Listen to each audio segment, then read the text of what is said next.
Hey everybody, what is going on? I hope you guys are all doing well, and welcome to another tutorial video. In this video, I'll be explaining to you guys how you can find and look at your deleted photos on Google Photos, so let's get right into it. Now, this will be done through accessing the trash folder, which is sort of the first step to deleting a photo, which might also get permanently deleted. If it has been permanently deleted, then you cannot view it at all, but if it is in your trash and you moved it to that folder, then you can very easily view it, and you can view it on any platform you want. On PC, it is very easy. You just log into your account on the internet, go to Google Photos, and then in the left hand side you will see the trash folder, and you can just click on that and you'll see all the photos within there, and you will be able to restore them before the expiration date if you so choose.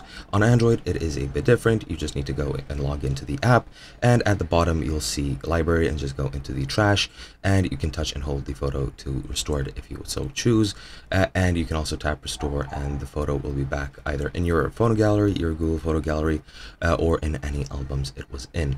But yeah, that is as difficult as it is to view your deleted photos. As I've mentioned, you might not be able to if they've been deleted. If you've deleted them manually, then that is pretty much it. You will need to add it back again manually if you have it. If not, then it's pretty much just lost, or you will lose those photos if you moved it to trash more than 60 days ago or 2 months ago.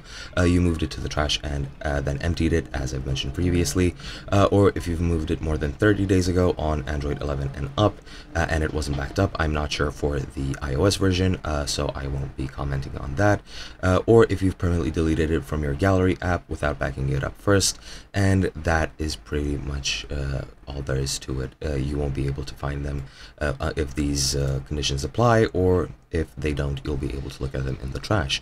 And yeah, that's pretty much it. I hope you guys enjoyed, and I'll be seeing you guys in another video.